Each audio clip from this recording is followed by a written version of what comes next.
Hello नमस्कार, कैसे हैं आप लोग। आप आंकड़ों का निरूपण आ रहा है, मैं आज उसी के लिए कराऊंगा आंकड़ों का निरूपण।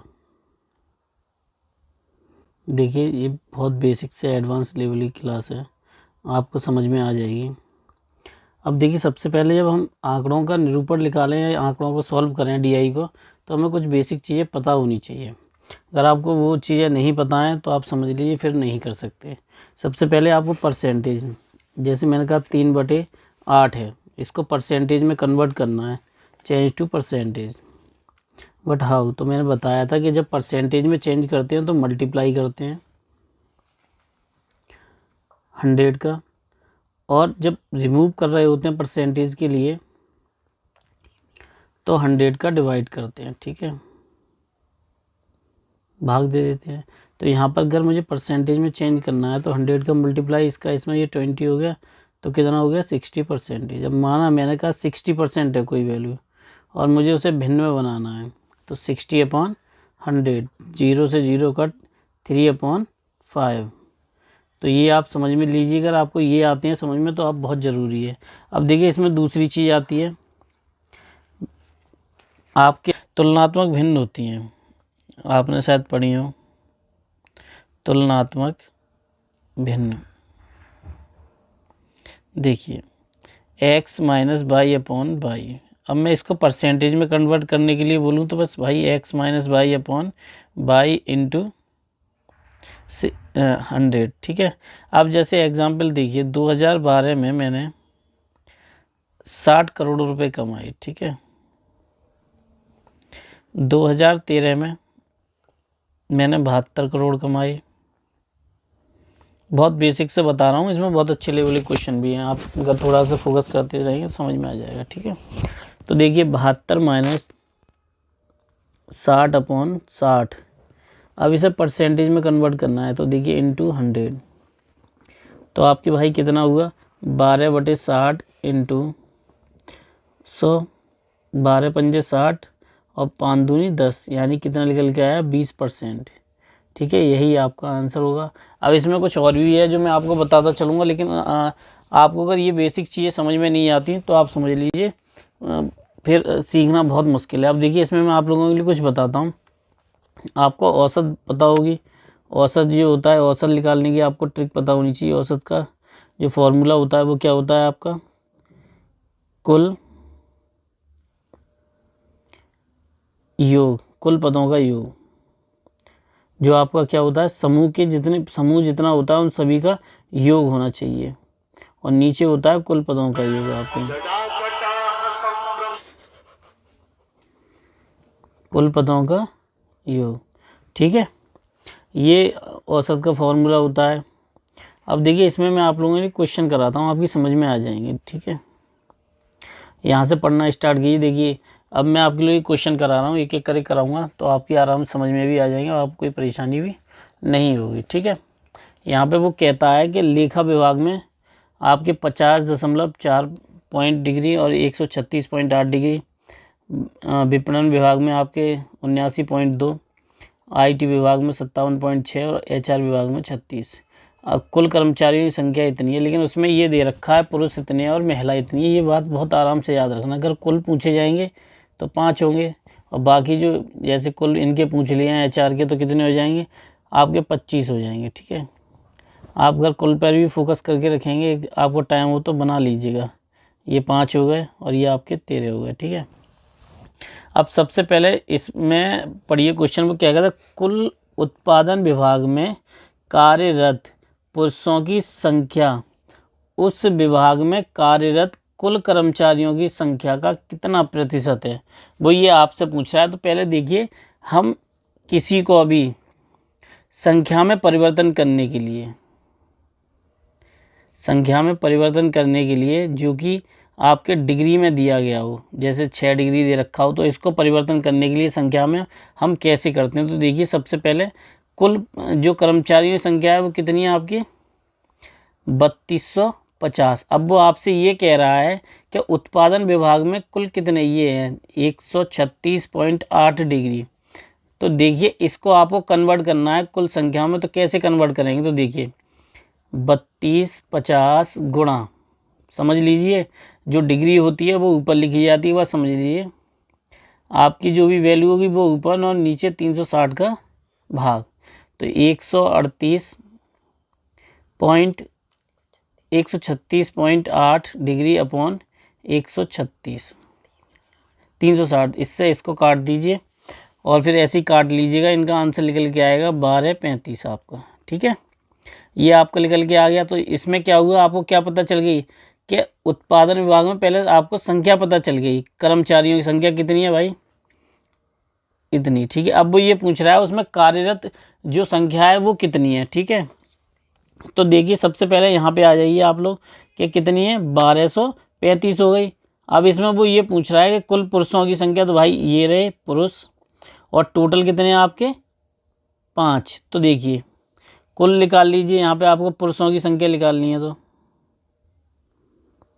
पुरुषों की संख्या तो भाई कैसे निकालेंगे, 1235 गुणा 4, क्योंकि 4 पुरुष हैं, टोटल कितने हैं 5। इसको इससे काट दीजिए, 5 दूनी 10, 5 चौक 20, 5 सत्ते 35, इनका गुणा कर लीजिए, 988 हो गया। ठीक है, 988 ये निकल आए। अब आप आराम से निकाल सकते हैं प्रतिशत, तो भाई ये हो गया, बस कहानी खत्म, प्रतिशत फाइंड कर दो।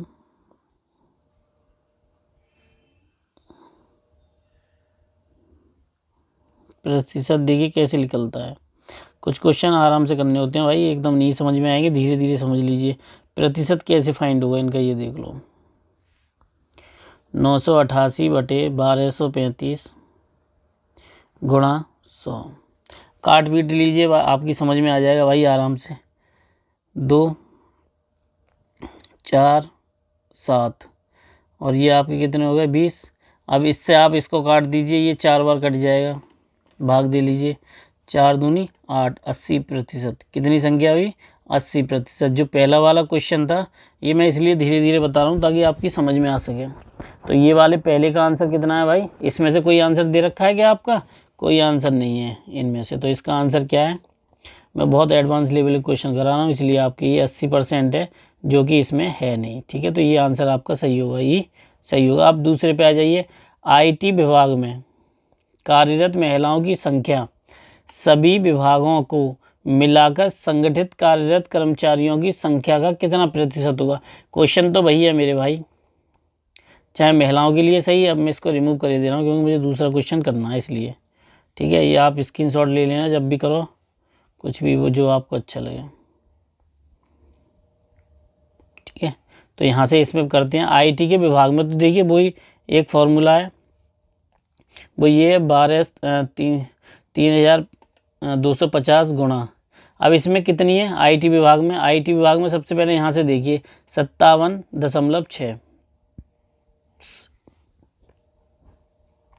57.6 और बटे 360 पॉइंट से हटा दीजिए इसको, इनको काट लीजिएगा आप 0 0 करके, इसका आंसर निकल के आएगा 520। ठीक है, तो आपके कुल में कितने निकल के आ गए 520। अब वो ये पूछ रहा है महिलाओं की संख्या, तो भाई महिलाओं की संख्या आप कहाँ से ज्ञात करोगे IT में, ये रही महिलाओं की संख्या 3, कुल कितने हैं आपके 10, ये मैं पहले ही बताया, टोटल करके रखिए, आपके काम में आएगा। तो यहाँ से महिलाओं की संख्या ज्ञात कर लीजिए, महिलाओं की संख्या, तो देखिए महिलाओं की संख्या ये रही कुल 520 गुणा 3/10, 0 से 0 काट दिए, 3 दूनी 6, 3 15, 156। कितने हो गए भाई 156। अब ये पूछ रहे हैं, ये क्वेश्चन यहाँ से थोड़ा सा अलग हो जाता है, संगठित मिलाकर कार्यरत कर्मचारियों की संख्या, जो कर्मचारियों की संख्या है वो आपकी कितनी है 3250। ये बात आपकी समझ में आनी चाहिए वरना क्वेश्चन यहीं गलत हो जाएगा। 156 बटे 3250 बटे 100 गुणा 100, सॉरी 0 0 काट दीजिए, 3 6 5 और 2 आप काट लीजिए, इनको काटा पीटी कर लीजिएगा, तो आपका निकल के आएगा 4.8%। ठीक है, यही आपका आंसर है। ठीक है, अब चलिए नेक्स्ट क्वेश्चन करते हैं। देखिए अब हम कराते हैं आपके लिए औसत वाले क्वेश्चन। जो मैंने बताया था औसत जो होते हैं आप कैसे निकालते हैं, जो आंकड़ों का योग होता है, आंकड़ों का योग बटे पदों की संख्या, आंकड़ों का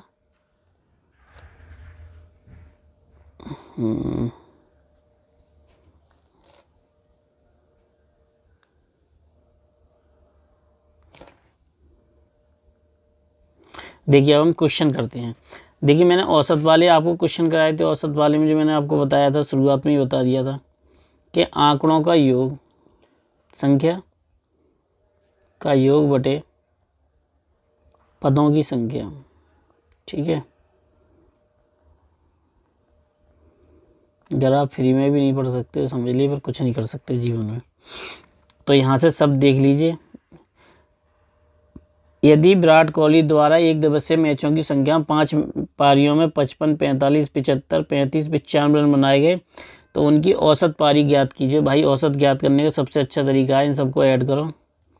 45, 75, 35, 95 बटे कुल पद कितने हो गए बेटा आपके, भाई मेरे, सॉरी 5 हो गए। इन सबको ऐड करो, 55, 45 ये 100 हो गए, और इनको ऐड कर लो, 100 ये हो गए, ये 95 हो गए आपके। तो सब टोटल कितने हो गए, 305 हो गए आपके। ठीक है, और ये 305 हो गए, 305, 110 ये हो गए, 110 और 100, 210 और 95, 305 हो गए बटे 5, 6, 61। कितना आया इसका योग, 61 आ गया। अब चलिए हम नेक्स्ट क्वेश्चन पे चलते हैं। और अगर क्वेश्चन करते रहोगे तो उनकी प्रैक्टिस होगी, अगर नहीं करोगे तो भाई फिर तो कुछ होना ही नहीं है, फिर तो जो अच्छा लगे वो करते रहो। अगला क्वेश्चन भी औसत पे है। 2011 से 14 में बेची गई किताबों की औसत संख्या ज्ञात कीजिए। 11 में इतनी बेची गई हैं, 12 में 1250, 13 में 1390, 2014 में 1500 बेची गई हैं। तो देखिए इन सब किताबों का जो औसत है वो ये है। ठीक है, इनको करिए, चलिए देखते हैं। तो देखिए इन सबको ऐड कर लीजिए, यहाँ तक कितनी हो गई, 0, 0, 0 और 4 और 5, 2, 5, 52, 20। तो ये सब कितनी हो गई, 52, 20, 52, 40, सॉरी 52, 40। अब ये 4 हैं, 4 से भाग दीजिए, 13, 13 चौक 52, 13 और 4 एकम 4, यानी कितना निकल के आया, 13, 10। अगला क्वेश्चन करते हैं हम इसी में का। देखिए आंकड़ों का निरूपण जो है ज़्यादा क्वेश्चन नहीं है, बस ये बेसिक क्वेश्चन है जो औसत पर डिपेंड होते हैं, इसलिए ज़्यादा आपको वो होशियार या चालाक बनने की ज़रूरत नहीं है। बस जो आंसर है उन पर करने पर बस फोकस करिएगा। बाकी तो भाई आप सब लोग हाई ब्रिलियंट, तो कुछ मेरे समझाने ना समझाने से कोई फ़र्क है नहीं। तो चलिए हम करते हैं इस क्वेश्चन को। ये थोड़ा सा समझने वाली बात है। वो ये कहता है कि 2011 से 13 के बीच औसत ज्ञात कीजिए। 2011 से और 13 के बीच का औसत ज्ञात कीजिए। मैंने फिर बता दिया, आंकड़ों के निरूपण में ज़्यादा कुछ है नहीं, औसत टाइप के क्वेश्चन पूछे जाते हैं, वो मैं आपको करा रहा हूँ ज़्यादा। बाकी आप प्रैक्टिस करते रहिए, जो जिस टाइप के क्वेश्चन आते हैं वो मैं आपको करा। XYZ बैंक के भिन्न भिन्न वर्षों में आय तथा व्यय की सारणी ज्ञात कीजिए। वो ये कह रहा है आय और व्यय की सारणी ज्ञात कीजिएगा। अब वो ये कह रहा है 2011 से 13 तक का औसत ज्ञात पूछना है। 2011 से 13 के बीच का औसत ज्ञात करना है। तो कैसे ज्ञात होगा ये देख लीजिए भाई मेरे।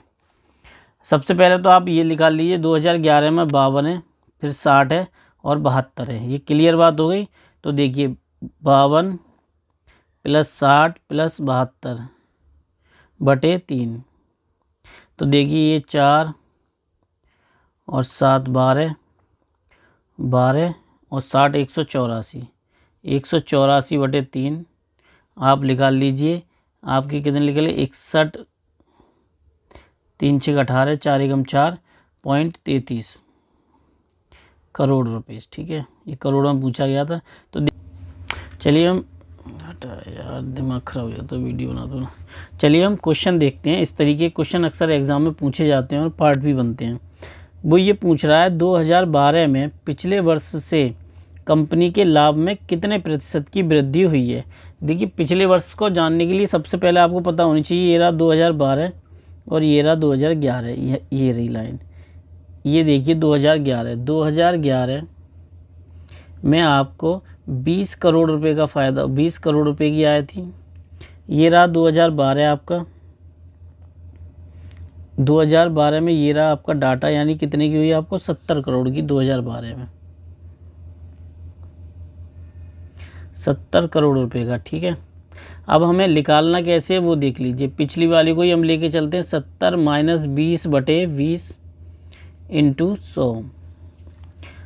तो देखिए यहाँ पे आपका कितना है, 50/20 इंटू 100, ठीक है। 0 से 0 कट गए, ये आपके कितने आ गए, 50। इसका इसमें गुणा कर दीजिए 250%। क्या 250 किसी में है आपका एक में इनमें से, ये रहा, डी ऑप्शन आपका करेक्ट है। अब देखिए हम इसमें नेक्स्ट क्वेश्चन देखते हैं। अगर हम कोई भी क्वेश्चन करेंगे नहीं तब तक हमारी समझ में ही नहीं आएगा कि हमने वो क्वेश्चन सही से किया है या नहीं किया है। अब देखिए हर क्वेश्चन की अलग लैंग्वेज हो जाती है, थोड़ा सा आपको समझने होंगे इस तरीके के क्वेश्चन, तभी आप कर पाएंगे। अब वो ये कहता है अगले क्वेश्चन में कि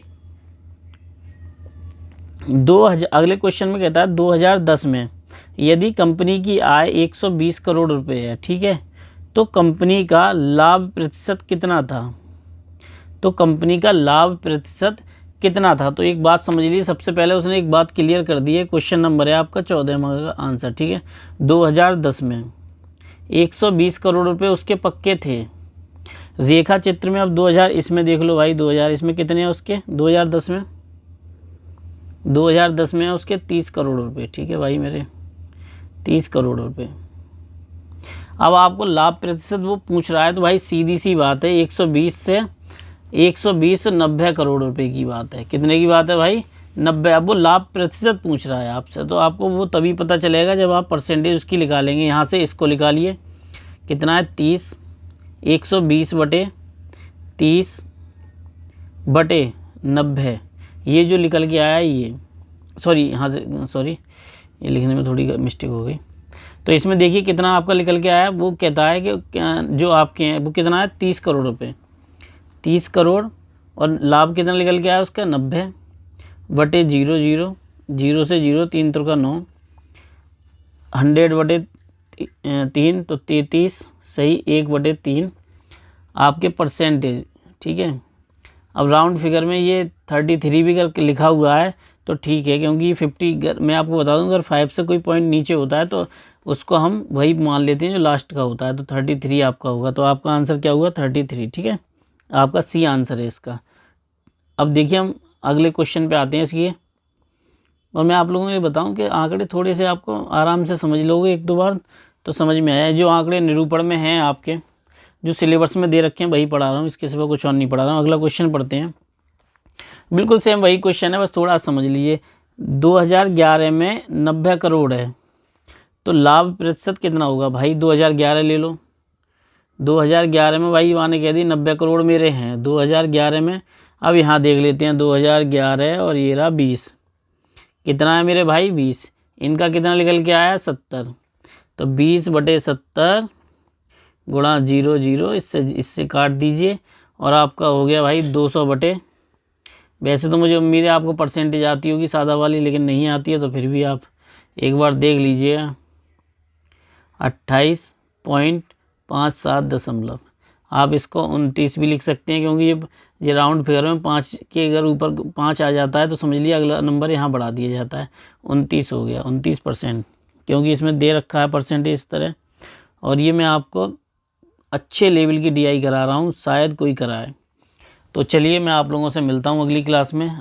इसी का DI का अगला जो टॉपिक है आंकड़ों से संबंधित, उसी पे दंड वाला शायद टॉपिक है आपका, डेटा सारणी लेकर है, तो वो मैं आपके लिए कल कराता हूँ। नमस्कार, धन्यवाद।